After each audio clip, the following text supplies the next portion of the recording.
On y va. On est à la Haggadah Pehei. Amar Rabbi Elazar Mishum Rabbi Yosef ben Zimra. Rabbi Elazar, il dit au nom de Rabbi Yosef ben Zimra, Kol hayoshev betanit beshabbat, toute personne qui s'assoit en jeûnant pendant Shabbat, d'accord? Par exemple, s'il a rêvé quelque chose qui l'a troublé, une chose qui lui a fait de la peine. Ah ouais. Et alors il a voulu jeûner pour marquer ça. Alors on dit, qu'est-ce qui se passe? Kor'in lo gzar dino shel shivim shana. On lui déchire un décret qui était contre lui, même si le décret a duré 70 ans, il était un décret tenace contre lui, et bien le décret saute. Ah ouais. Parce qu'il a jeûné. Donc c'est bien. Combien de jeunes? Il a jeûné Shabbat. Shabbat.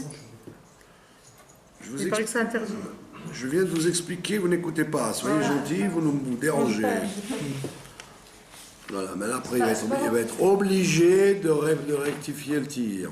J'ai pas compris moi aussi. Alors, je commence. Je commence le cours. Allez, zéro. Quand même. Amar Rabbi Elazar Mishum Rabbi Yosef ben Zimra. Toute personne qui prend sur elle un jeûne pendant Shabbat, soit parce qu'elle a rêvé quelque chose de dur, soit qu'elle est triste, soit elle ne se sent pas bien, elle veut jeûner. Alors on lui dit bravo, tu as jeûné, Shabbat, on t'enlève un gzardin, un décret qui était sur toi depuis 70 ans, on te l'enlève. Donc c'est formidable. Mais malgré tout, malgré le fait qu'on lui a enlevé un décret de 70 ans, et bien malgré tout, Afal Pichen, malgré tout, Chosrin, Benifraïn, Mimenudin, Onek Shabbat. On lui fera payer le fait qu'il n'ait pas eu le Onek Shabbat. D'accord? Alors on parle évidemment des gens qui, enfin, comme la plupart des êtres humains, pour eux le Onek Shabbat c'est bouffer, dormir. On ne parle pas des gens spéciaux qui aiment prier, qui aiment étudier. La plupart des êtres humains, quand on leur dit Onek Shabbat, ils parlent de manger, de boire. Manger, boire, dormir. Donc comme la plupart des êtres humains sont comme ça, celui-là, il n'échappe pas à la règle, donc il n'a pas eu de Onek Shabbat puisqu'il s'est privé, il n'a pas mangé. Alors automatiquement, il est obligé de rembourser la faute qu'il a faite de se priver de Onek Shabbat. Qu'est-ce qu'on lui fait? Maïtakante, quelle est sa takana, comment il peut réparer ça? Eh bien, tout simplement, Amar Nachman bar Yitzhak, Letiv ta'anita, le ta'anita. Il va s'asseoir le dimanche ou la semaine pour jeûner, pour avoir jeûné. On va lui faire payer le jeûne en lui faisant à nouveau un jeûne. Mais quand ça, dans un jour où on a le droit de jeûner, dans une semaine, ça veut dire. D'accord? Alors évidemment, il y a toujours des gens qui disent « Ouais, vous priez tard, donc il y a un problème de Ta'anit Shabbat, etc. » On a dit, le Morazaken, il tranche dans son Shulchan Aruch, et c'est comme ça la halakha, que le Onek Shabbat, c'est chacun qui le fixe. Celui qui n'aime pas le poisson, ben, qui ne mange pas de poisson. Celui qui n'aime pas la viande, qui ne mange pas de viande. Celui qui veut manger une pizza, qui mange une pizza au fromage.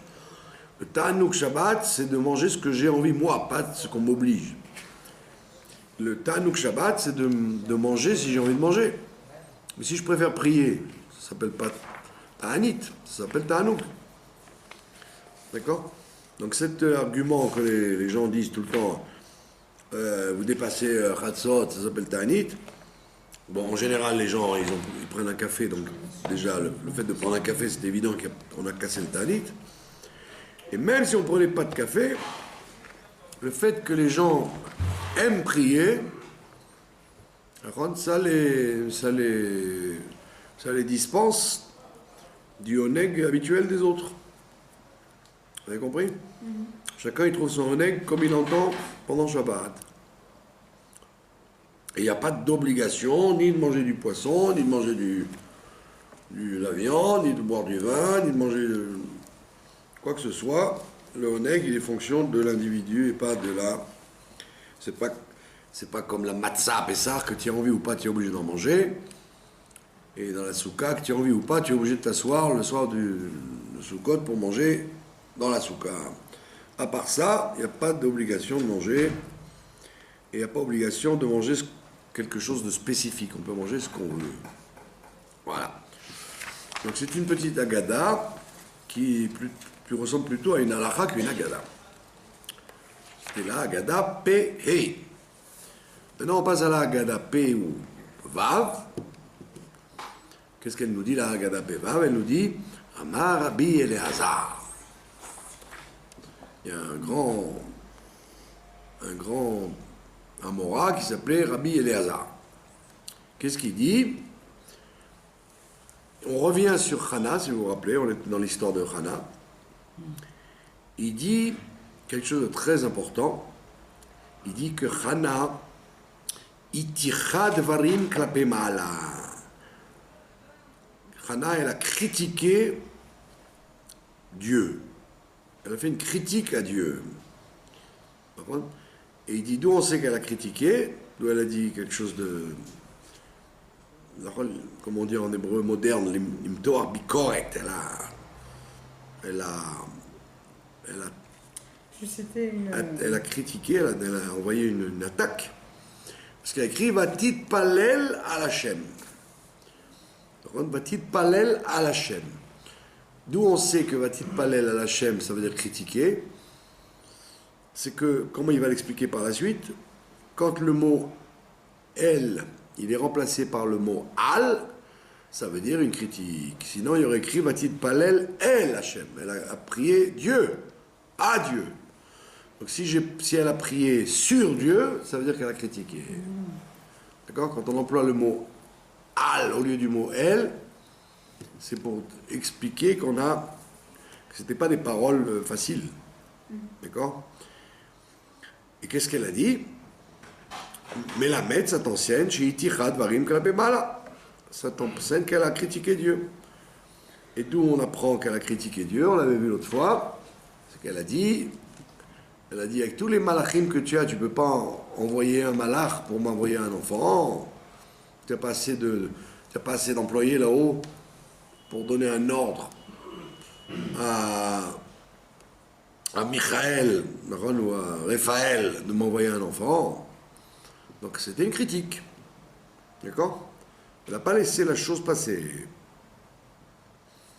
D'accord? Donc on voit bien que... Alors évidemment, il y a des milieux juifs où... Oh, il va voir que vous osiez dire... Vous osiez faire une critique, d'accord? Il faut toujours dire, ah bah, Hachem, tout va bien, on nous assassine, ma chère ne vient pas, mais c'est pas grave, tout va bien, pas le droit de critiquer Dieu. Alors on te dit, oui, j'ai le droit de critiquer, j'ai le droit de dire... Tu as le droit de dire, oh mon Dieu, change de disque. Et en l'occurrence... envoie ton juste Messie, même si on n'est pas si bien que ça. Pardon? En l'occurrence, les gens doivent quand même prendre leurs responsabilités, c'est-à-dire que c'est une politique. Non, mais il n'y a pas toujours cette... donne le droit aux gens de tuer les autres. Voilà, il n'y a pas toujours cette théorie dans le judaïsme de dire que Dieu il fait les choses et puis on se la ferme. Non, on voit bien que les patriarches, que les prophètes, que les tzadikim, que les rébéim, ils ont très souvent parlé avec Dieu de façon dure. On n'est pas obligé d'être... oui, mais Dieu, il peut dire... Comment on dit en français, Yeled Tov Yerushalayim. Tu peux dire à Dieu, nous, fais bouger les choses. Il y a aussi cet aspect dans le judaïsme. Il n'y a pas que le côté béni oui, accepter, se la fermer, dire tout ce que Dieu fait. Oui, mais justement, on est responsable de nos actes également. On est associé avec Hachem et on doit faire le nécessaire pour justement que ça n'arrive pas. On a élu Bibi uniquement pour le bitachon et il n'y a pas de bitachon. On ne parle pas de ça maintenant. On ne parle pas de réaction entre les hommes avec les hommes. On parle vis-à-vis de Dieu, d'accord? Mais quand il y a eu la Shoah, c'est pareil, Dieu n'était pas là. Pourquoi? Parce qu'il y avait une raison. On n'était pas bien. Voilà, c'est tout. Non, c'est justement ce qu'on est en train de dire, que Hannah n'a pas dit « je suis pas bien, c'est pour ça que j'ai pas d'enfant ». Elle a dit « moi j'ai fait ce que j'ai pu, et même si j'ai pas fait ce que j'ai pu, je suis pas parfaite, alors envoie-moi un malak qui va m'envoyer un enfant ». Donc on a le droit de demander d'améliorer des choses, même si on n'est pas parfait. Il n'y a pas que le côté toujours très classique, l'Itaï, que tout ce qui arrive c'est à côté de nous et qu'il faut se la fermer, qu'il ne faut jamais critiquer, il ne faut jamais rouspéter, il ne faut jamais demander une amélioration des choses. Il y a un sujet de Pimtor Bikoret aussi. Comme vous avez dit, on est des associés. Si on est des associés, il faut savoir, quand on est associé à quelqu'un, on peut se permettre de lui dire moi j'essaie de faire mon chélek, toi aussi essaie de faire plus dans ton chélek. À quel moment il faut savoir quand demander et quand c'est pas. La kippa de Barzel. Elle, comment elle s'appelle, Madame Hannah, on voit bien qu'elle était au bout du rouleau. Ouais. Parce que prier, elle n'arrêtait pas de prier, elle voyait que ça ne venait pas. Donc ça s'appelle on a le droit d'aller en Ta'ana, on n'est pas obligé d'être toujours Yeletov Yerushalayim. Et il te dit encore, voilà, il n'y a pas que Hannah. On voit ça aussi chez, nous dit Rabbi Elazar, le même toujours. On a vu ça chez Eliyahu Hanavi. Lui aussi. Eliyahu Hanavi, Itiyach Dvarim Klape Ma'ala. Lui aussi, il a critiqué Dieu. Chez Neymar, il a contesté la situation. Comme c'est écrit, Ve'ata asibota et liba machoranit. Il dit Eliyahu, il dit au bon Dieu, carrément, c'est toi qui as provoqué que leur cœur aille à l'envers, qui te donne le dos. Ça veut dire que le bon Dieu, il dit, comment il s'appelle Eliyahu, il dit, écoute, tu mets des conditions des fois tellement fortes, voyez, etc., des béné Israël, que quelquefois, ne t'étonne pas qu'ils te quittent. D'accord? Il est très souvent, les béné Israël, comme il a dit le Rabbi Levi Yitzhak de Berdichev, d'accord, il a dit, qu'est-ce qu'on peut faire si les plaisirs du monde sont dans la rue et la Torah dans les livres? Il dit, Ribono shel olam, si tu avais mis les plaisirs du monde dans les bouquins, dans les livres, et la vérité dans la rue, ben, tes enfants, ils n'arrêteraient pas de faire ta volonté. Mais qu'est-ce qu'on peut faire? Par contre, si la facilité de faire le mal est beaucoup plus grande que de faire le bien. Pour le bien, il faut ouvrir les livres, il faut se fatiguer, il faut comprendre, il faut appliquer, Alors que pour faire le mal, il suffit d'aller n'importe où et on peut faire du mal. Donc c'est ce qu'a dit Eliyahu Hanavi aussi. Il a dit, tu as provoqué à Sibota, c'est la chaîne, les sabev, ça veut dire donner une cause. C'est toi qui as été la cause que tes enfants, ils aient leur cœur en arrière, au lieu qu'ils te donnent le dos. D'accord? Et la preuve, c'est que, comment il s'appelle, Eliyahu Hanavi, il a été obligé de faire quelque chose d'exceptionnel. Il a été obligé d'aller sur le mont Carmel pour déjouer les prophètes de Baal. Parce que les Bnei Israël, ils adoraient l'idole qui s'appelle Baal. Alors, comment les gens croient que les idoles, c'était des choses bêtes. En réalité, pas du tout. Les idoles, il y avait une telle force du mal que quand les gens invoquaient des idoles, eh ben ça marchait. Ça marchait, comme on voit avec le veau d'or, le Midrash nous dit que le veau d'or, les gens venaient lui demander des brachot, et ça marchait. Le veau d'or, il était un rébé, il donnait des réponses. Moi, je connaissais un monsieur, c'était un juif, il était le principal vendeur de croix et et d'idoles dans la ville de Lourdes. La ville de Lourdes. Et il me disait, qu'est-ce que vous croyez? Il dit, moi je suis juif, etc. Mais je peux vous affirmer qu'il y a eu qu'il y a des miracles. Qu'il y a des paralysés qui arrivent là-bas, qui sortent, qui marchent. Il y a des aveugles qui vont là-bas et qui voient. Il y a des À Lourdes. À Lourdes. Et qu'est-ce que vous croyez que ça tourne pour rien? Ah, c'est vrai alors. Eh oui. Et qui c'est qui est là-bas? Quoi qui c'est qu'il y a là-bas? Ben, il y a une espèce de pèlerinage, parce qu'ils font là-bas, les gens ils prient là-bas et ils reçoivent une. et il y en a qui disent que ça marche. Ah ouais, c'est ça. Donc, alors la Gemara, elle répond un truc un peu bizarre. Elle dit, comme il était décrété que cette personne guérisse, d'accord, le Satan a fait en sorte qu'elle aille ce jour-là à Lourdes. Et donc, comme elle devait guérir, elle aurait guéri de toute façon. Et le fait qu'elle aille à Lourdes, c'est tombé en même temps. Et donc les gens disent, bah voilà, tu vois, c'est à cause du pèlerinage que j'ai fait à Lourdes que la personne a guéri. Donc on voit bien que les forces du mal, elles sont des fois suffisamment importantes pour que les gens se trompent. Donc, Eliyahu Hanavi, il a été obligé d'aller au Mont Carmel. Il a déserté le Beth Amikdash. Il a été au Mont Carmel pour faire son histoire des deux autels, un pour Dieu et un pour Baal. Et pourquoi les gens ils adoraient Baal? Stam, parce qu'ils étaient bêtes. Non, parce que certainement ça a marché, quoi. Ça leur donnait des répondants. Oui, parce qu'effectivement. Sinon, il n'aurait pas fait. Si un truc il est toujours faux, ben, les gens ils le font pas. Ça s'arrête.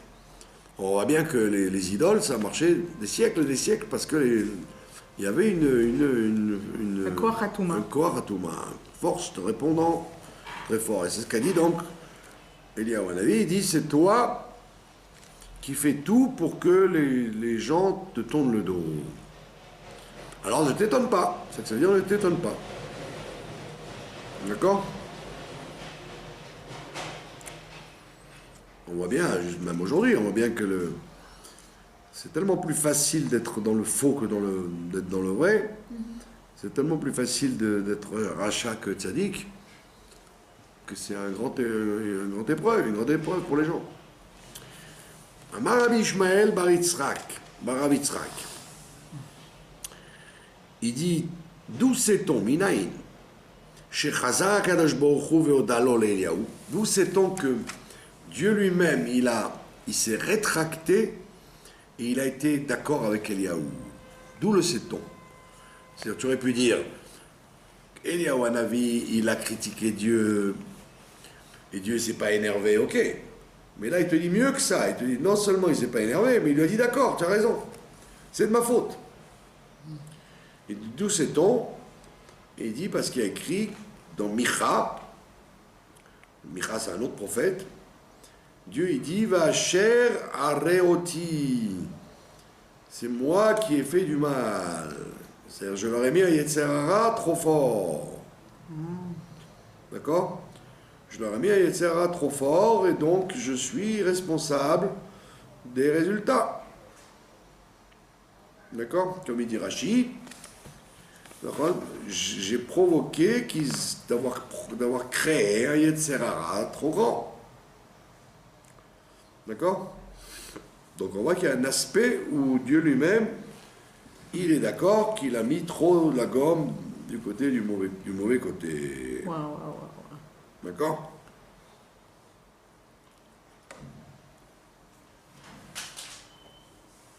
Donc on voit bien dans le judaïsme, il y a de tout, quoi. Il y a le côté où on te dit qu'il y a le libre arbitre, ça veut dire que c'est à égalité, le bien et le mal. Et il y a des cas où on te dit pas du tout. C'est pas à égalité du tout, c'est le mal qui est plus tentant que le bien. Et que des fois, l'homme n'a pas la possibilité de réagir dans le bon sens. D'accord?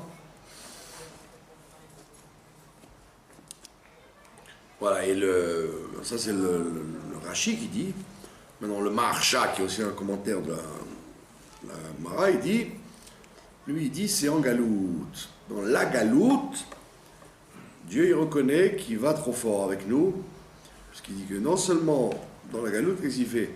Il t'enlève la parnassa est très dure pendant la galoute, donc les gens ils sont préoccupés par le gagne-pain, donc ils ont pas, ils sont, comment on dit, mevoalim, des fois ils risquent de faire des avérotes à cause du gagne-pain. Quelqu'un qui n'a pas de quoi manger, il est tenté de voler, il est tenté de mentir, il est tenté de ne pas faire Shabbat, il est tenté de négliger les mitzvot.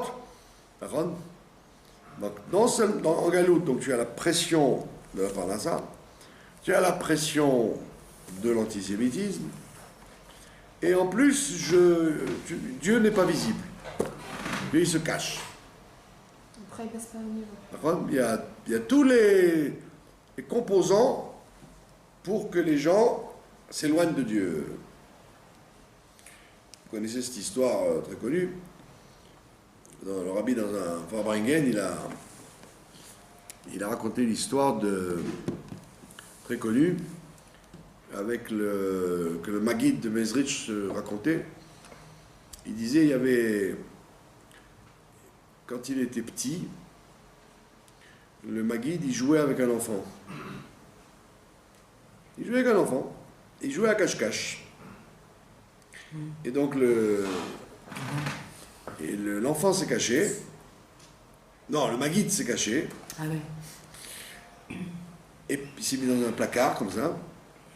Et l'autre, il en a eu marre de jouer, il est parti.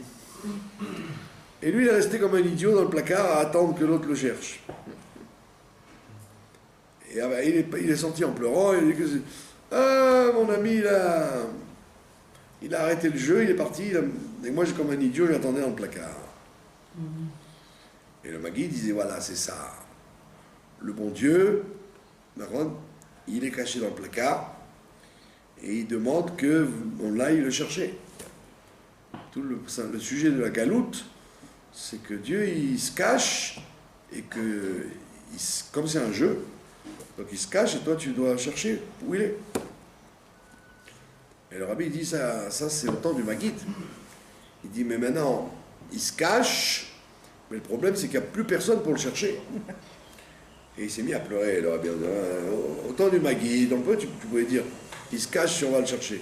Mais si tu arrives à une génération où même le chercher, ça ne les intéresse pas, donc les gens s'assimilent.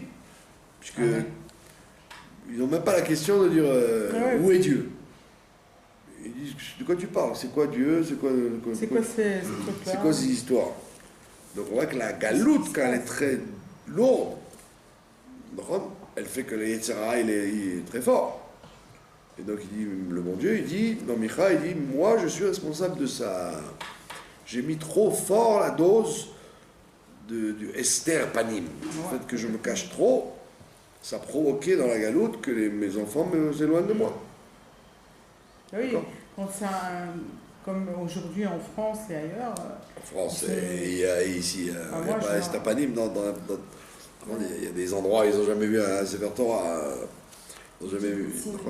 On voit bien que le fait que Dieu se cache, quelquefois, c'est pas dans le but, c'est des fois pas pour que les gens le cherchent. Et donc, Dieu, il se reproche cette chose-là, et on voit bien qu'Eliaou, il a dit, Eliaou à Navi, il a déjà parlé de ça. Mais Amar Rabbi Chana bar Rabbi Chanina, il malé shalosh michaot alalu, nitmotetu ragleiem shel sonei Israël.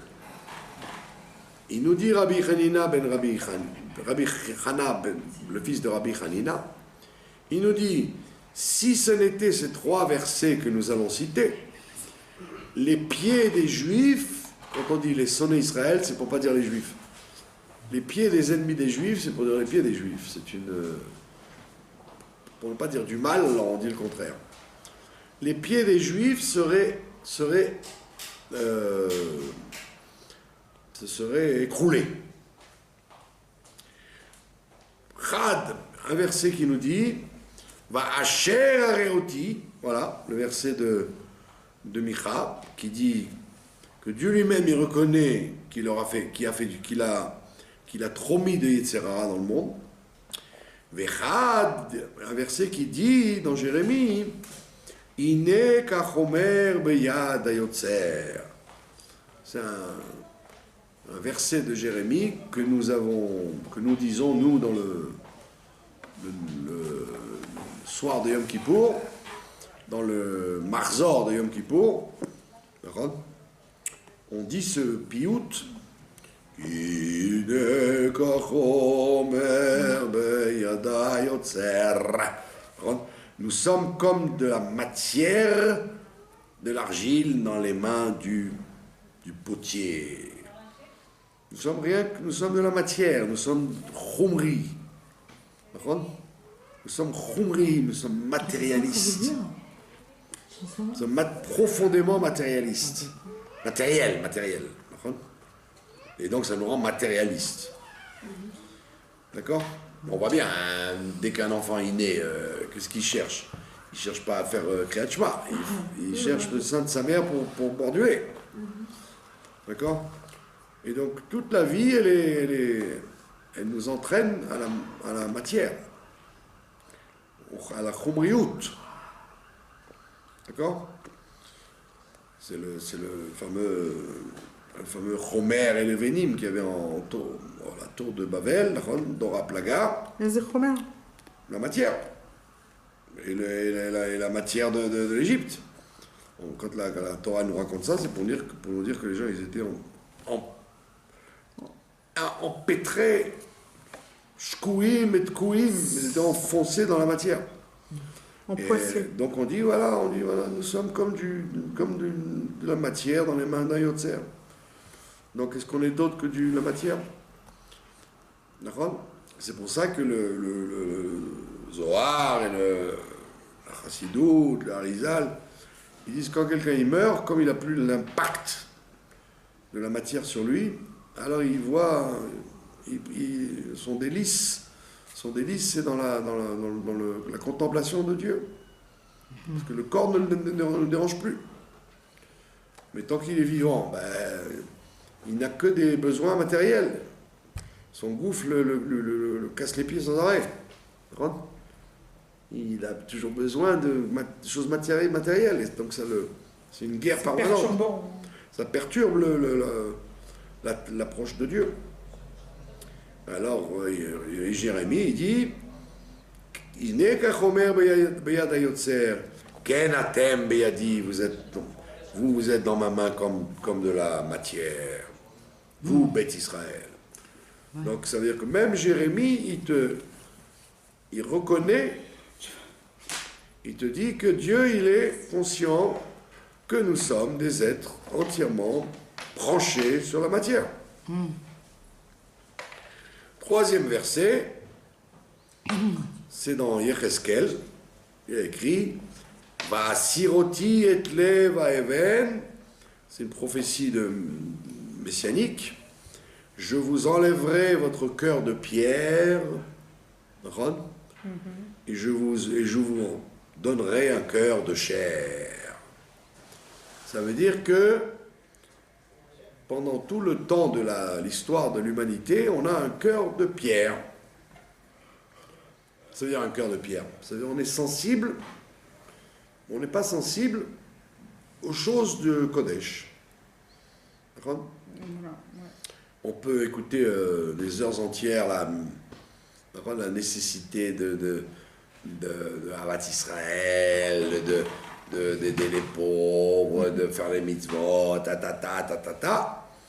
Et quand le rabbin il a fini, on dit tiens, passe-moi le sel et le poivre, ça manque.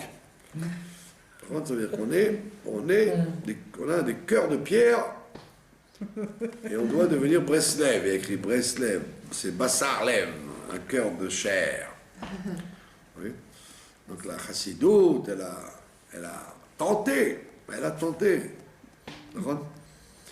Et elle n'a pas tellement réussi, il faut le reconnaître, à commencer le travail de transformer le cœur de pierre en cœur de chair. D'accord ? Donc le cœur de pierre, c'est-à-dire je suis sensible Rien qu'à mon nombril, quoi. Il n'y a que moi qui m'intéresse. Les Torah et Mitzvot, c'est... C'est un rabbin qui en parle. Bah oui. Le rabbin, Il y a des orthodoxes où vous leur parlez de Torah et Mitzvot, c'est comme si vous leur parliez de... Ils ont déjà oublié pourquoi ils ont mis un chapeau. De quoi vous parlez? De quoi tu parles? Quand vous lui dites, il ne faut pas dire le shonara, il ne faut pas faut pardonner, il faut être gentil, il faut être... Non, moi j'ai mon chapeau, j'ai ma perruque. Non, ça veut dire Vous inquiétez qu'on a pas, un cœur de Je pierre. vais. Et voilà, donc on voit que Yecheskel lui-même reconnaît, et puisque Dieu il dit ça, un jour, je vous enlèverai votre cœur de pierre, de votre chair, et je le transformerai en cœur de chair. C'est-à-dire quand est-ce qu'on sera vraiment sensible à la Torah et Mitzvot? C'est qu'avec le Mashiach, c'est tout. Donc en fait, il faut... Ces trois psukim-là nous démontrent qu'en fait, la vraie nature des êtres humains, et des juifs en particulier, c'est de ne pas aimer la rouchaniout, le spirituel, d'aimer la matière. Ouais. Par contre, c'est un S quand quelqu'un il a le Yetzer Tov qui bascule Voilà. pour dire tiens, je vais faire le bien et pas le mal. C'est un miracle. Et donc il dit si on n'avait pas eu ces trois versets-là, on aurait dit ben voilà, ouais, tu te rends compte, il va pas à la tfila, il veut pas donner la tzedaka, la nature de l'homme, elle est de s'occuper de ses intérêts. Oui. Et d'ailleurs, tout le Sefer Bereshit, dans le Sefer Bereshit, il n'y a pas de mitzvot là-bas. Toutes les mitzvot, elles sont ailleurs. Sefer Bereshit, on l'appelle pourtant le livre du Derech Eretz. C'est le livre qui nous apprend comment se comporter dans la vie. C'est plus fort que le mitzvot. Bereshit. Vous voyez le comportement de Naron, Adam Arishon et de ses enfants, et Noah et Abraham. On ne voit pas les mitzvot chez eux, mais on voit comment on réagit, comment on fait, qu'est-ce qu'on doit faire. Comment l'homme doit réagir en fonction de ce qui se passe. Comment l'homme réagit. Les impulsions Voilà. Alors on voit bien que spontanées. la Torah, elle te dit, ben regarde, tu vois, dès que l'homme est créé, première chose qu'il fait, paf, il mange le fruit. Il fait ce qu'il a envie au lieu d'obéir à Dieu. Première chose. Deuxième génération, il se tue. Il se tue. Et on voit bien que, quand vous lisez le Midrash, Caïn n'a pas tué Abel pour une idéologie.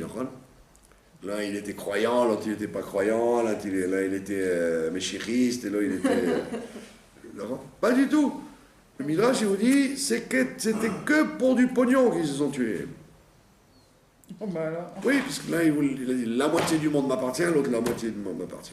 L'autre, il avait une femme en plus, l'autre avait une femme en plus. Donc c'est que des trucs matériels. Et tellement forte qu'il a tué son frère. C'est pas un étranger qui l'a tué, c'est pas un terroriste qui a tué un juif dans la rue, c'est un frère qui a tué un frère. Mais il a cherché des étrangers. D'accord ? Ça veut dire que le Yetzer Hara était tellement fort qu'il en est arrivé à le tuer. Il faut le faire. Oui. Et vous voyez la même chose à la suite du Tanakh, vous voyez, que des choses, comment les gens étaient violents. Donc on voit bien que là les prophètes, ils te disent, ben, rassure-toi, on sait très bien, le bon Dieu, il sait très bien qu'il a créé un monde qui n'est pas équilibré. Le mal est plus fort que le bien, il n'y a rien à faire. D'accord ? Maintenant... Avant, quand il y avait plus d'Arvat Israël, il y avait moins de violence. Quand même. Avant ? Il n'y a pas si longtemps que ça. Maintenant, il y a plus d'Avat Israël, rassurez-vous. Maintenant, il y a beaucoup plus. Il y a beaucoup plus de patience, de tolérance, d'amour. Moi, je trouve qu'il y a moins. Avant, au temps du Tanakh. Là, maintenant, Le temps du Tanar, c'était vite réglé. Quelqu'un me dérange, je le tue. Ça, c'est au temps du Tanar. Alors qu'on voit que là, le monde est beaucoup plus raffiné. Rav Papa Amar. Rav Papa, il dit, Meacha, moi je la prends d'ici. Il y a écrit dans Echeskel aussi, Ve'et ruchi eten bekir bechem. Un jour, je mettrai mon esprit en vous. Ve'asiti et asher bechukei telechu. Et je ferai en sorte que vous marchiez d'après mes chukim. Donc le prophète Echeskel, il annonce ce qui se passe maintenant, aujourd'hui, ce qu'on voit devant nos yeux, qu'un jour viendra où je mettrai mon rouach en vous. D'accord ? C'est ce qui se passe aujourd'hui. Le rouach de Dieu remplace tous les rouchot qu'il y a eu avant. Avant, il y avait des rouchot, les gens ils étaient communistes, ils allaient vers tout. Là, maintenant, on voit que les gens, ils n'ont plus de libre arbitre et ils commencent automatiquement à revenir vers leur source, à savoir Torah et Mitzvot. Et voilà, Dieu il dit, je ferai tout pour que vous suiviez mes décrets. Ça veut dire qu'on arrivera à une situation où c'est tout à fait normal. C'est ce qu'on voit aujourd'hui, en pagaille. On voit des milliers de gens qui reviennent. Eux, ils croient qu'ils reviennent tout naturellement. En réalité, ils reviennent pas naturellement. C'est parce que tous les autres rouchot sont partis. Et le seul roi qui revient, qui reste, c'est le roi de Dieu, qui les remplit. Et c'est pour ça qu'aujourd'hui, c'est beaucoup plus facile de rapprocher les gens, d'éduquer les gens qu'avant. Parce qu'il n'y a rien d'autre. Et comme il y a une telle énormité de comportements dans le monde, les gens ils se disent quoi ? Moi, je vais devenir, je vais me marier avec un chien, ou je vais devenir Daesh. Alors, ils deviennent juifs. Ils disent tiens, Shabbat, oui, après tout, Shabbat, Filin, c'est le chemin qui reste.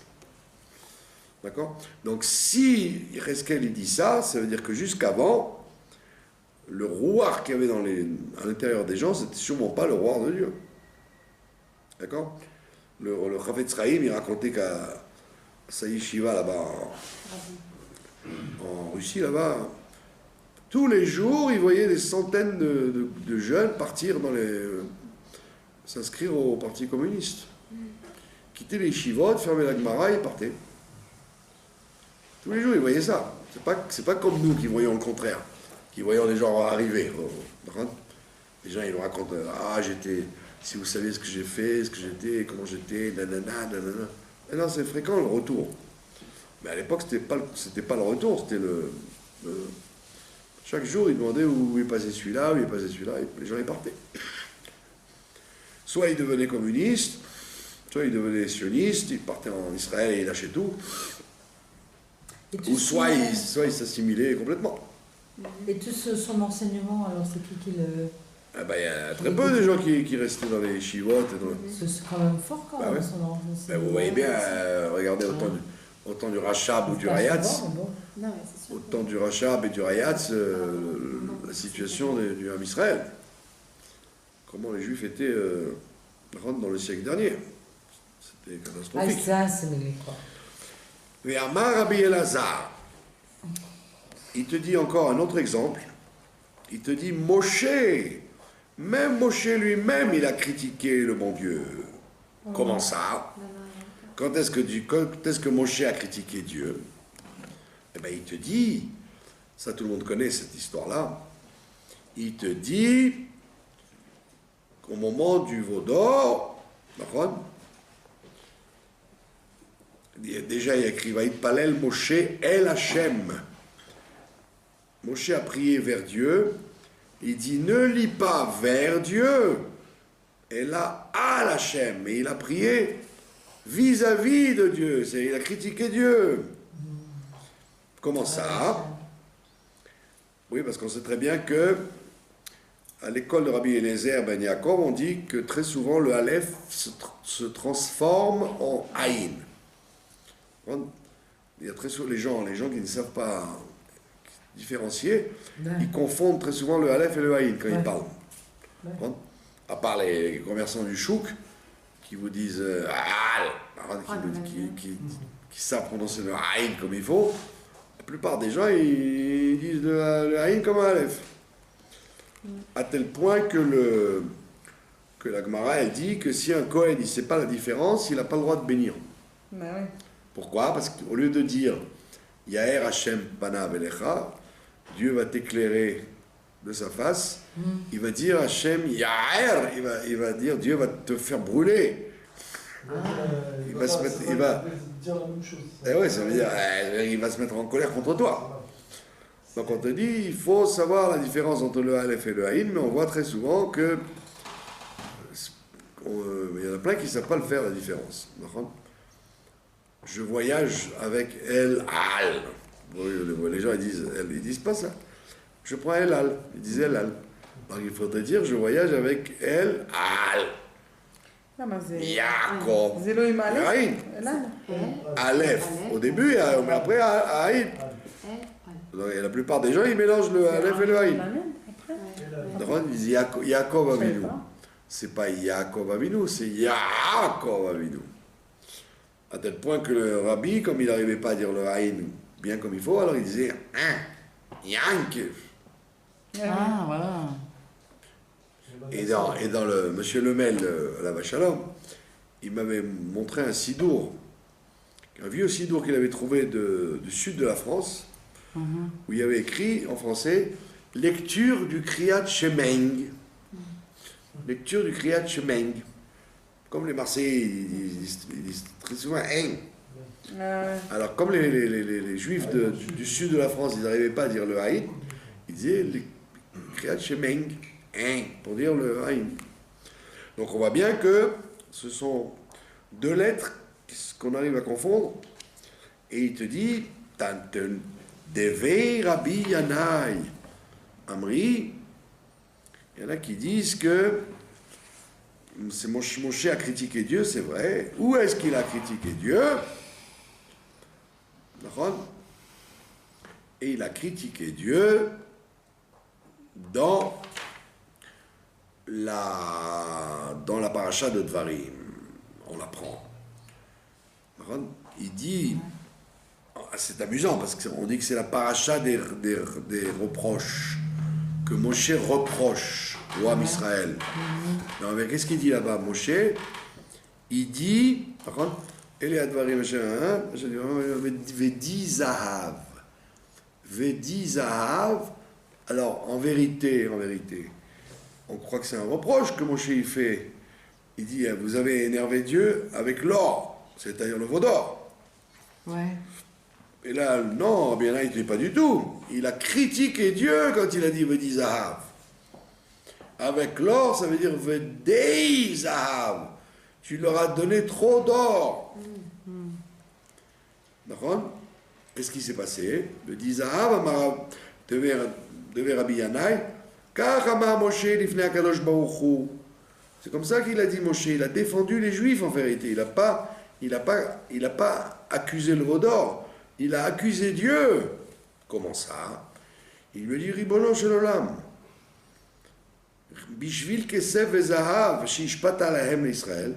À cause de trop d'or et trop d'argent que tu leur as donné, ils ont été obligés de dire chez Amrou Dai, on a trop, on ne sait plus où les mettre. Tout l'or et l'argent qu'ils ont ramassé en Égypte, plus tous les diamants et les bijoux qu'ils ont ramassés à la mer Rouge, puisque les chars de Pharaon, c'était comme les Noirs en Amérique. Les Noirs en Amérique, ils se promènent avec leur bagnole, et dans leur bagnole, ils la peignent en rouge, ils mettent des trucs en or. Là, c'est pas une bagnole, c'est un coffre-fort, pour montrer qu'ils sont riches. Ah, ouais. Alors les chevaliers, les chars égyptiens, ils avaient des diamants partout, des bijoux, c'était chaufonné yannès, quoi. Ils montraient leur richesse sur le char. Au lieu de laisser des bijoux à la maison, il les mettait sur le char. Donc quand les chars se sont noyés dans la mer Rouge, quand tout a été renvoyé avec la marée, et les Juifs, ils ont vu ça. Il y avait des roues en or. Ouais. Et ils ont tout cassé, tout pris avec eux, à tel point que Moshe était obligé, à coup de bâton, de les sortir de là. Il y a ça, Moshe. Il leur a dit, non, allez, il faut aller au Sinaï maintenant. Donc ils ne savaient plus où mettre l'or et l'argent. Et donc Moshe, il dit à Dieu, c'est de ta faute. Tu leur as donné trop d'or et trop d'argent. Qu'est-ce que tu voulais qu'ils fassent d'autre que de fauter? Si tu leur avais pas donné tout cet or et cet argent, ils n'auraient pas fait le veau d'or. Ouais, enfin bon, aussi on n'est jamais content. Hein. D'accord? Quand on a trop d'or, on n'est pas content. Quand on a assez, on est Non, pas n'oubliez pas que c'est un caractère psychologique très fréquent. Si quelqu'un est très riche, il vit toujours dans la richesse. D'accord? Donc si vous lui donnez un bijou de plus, un bijou de moins, vous l'amenez au Waldorf, il vit avec, ça lui fait rien de plus. Bah oui. Mais vous prenez un bougnoul, un gars qui a vécu dans une zone où il n'avait pas de quoi manger, il n'avait pas de quoi... Il apprécie chaque chose. Pitom, d'un jour à l'autre, vous le rendez riche. Ben, il va devenir fou. Il devient fou. Comme ils disent les Parisiens, ils pètent les plombs.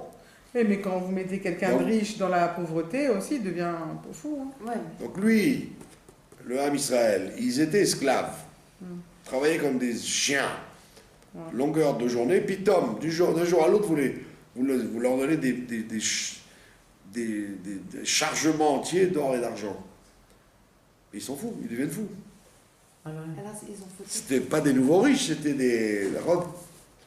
Et donc Moshe, il a dit, ben, c'est de ta faute. Le bon Dieu, c'est de ta faute, tu aurais dû y aller doucement avec eux. D'un jour à l'autre, tu les as rendus milliardaires. Qu'est-ce que tu voulais d'autre qu'ils fassent? Donc on voit bien que Moshe Rabbeinu, il ne s'est pas gêné de critiquer l'or que Dieu a donné aux Juifs. D'accord? Et la preuve, on dit que En Ari Nohem Mitor Kupa Shel Teven et la Mitor Kupa Shel Basar. Quand est-ce qu'un lion il fait le malin? Il fait. Quand est-ce qu'un lion rugit? D'accord? Un lion ne rugit pas. Quand vous lui jetez de la paille dans le. Vous lui jetez de la paille, il ne va pas rugir, il s'en fiche. Au contraire, il a de la paille, il dit qu'est-ce que je fais avec de la paille maintenant? Mais si vous lui jetez des quartiers de viande énormes, il devient comme un fou. Donc il dit à quel moment le lion va devenir joyeux et, comment dire, excité, quand tu vas lui jeter, pas quand tu le mets dans une cage avec la paille, mais quand tu le mets dans une cage pleine de viande. D'accord? Et il dit, ça ressemble à l'exemple, Machal et Adam, ça ressemble à un homme qui avait une vache qui était toute maigrichonne. Ou Balat et Varine, on voyait ses os. Comme les vaches des pays sous-développés. Qu'est-ce qu'il a fait? Chilab karchinin. À la vache, il lui a donné des karchinines. Du chardon, elle adore les chardons. Elle était bourrée de chardon, la pauvre vache. D'accord? Et bien, qu'est-ce qu'elle a fait? Elle l'a envoyé balader son maître. S'il lui avait donné un peu de paille, un peu d'herbe, la vache, elle aurait mangé un peu. Doucement, elle aurait repris du poil de la bête. Mais là, vous lui avez donné une vache qui n'avait rien à manger. Putain, vous la bourrez de choses qui sont bonnes pour elle. Elle a envoyé balader son maître. Je te rappelle dans 10 minutes. D'accord? Eh ben oui. Alors, et le monsieur, il a dit, Dans 5 minutes. il a dit à sa vache, d'où ça vient que tu te sois révolté contre moi? C'est parce que je t'ai donné de trop bonnes choses. Daniel, je te rappelle dans 5 minutes. Amar Rabbi Chia Baraba, Amar Rabbi Yochanan. D'accord? Ça, c'est l'exemple que donne Rashi d'ailleurs. Il dit l'exemple de l'homme qui avait un fils. Il a fait prendre un bonne toilette. Le sacho, il a frictionné avec des parfums. Vechilo, Vishkaou, il a nourri, il a fait boire. Et qu'est-ce qu'il a fait? Il lui a accroché une bourse d'or à son cou. D'accord? Et il a mis devant une maison de femmes. Il dit, qu'est-ce que tu veux que le garçon y fasse et qu'il ne faute pas? Voilà, donc on dit, mon cher Rabbeinu, il a dit, voilà, c'est toi qui as tout fait pour que les blés Israël, ils fassent le veau d'or. Donc on voit bien que Hana a critiqué Dieu, Eliaou a critiqué Dieu, d'accord?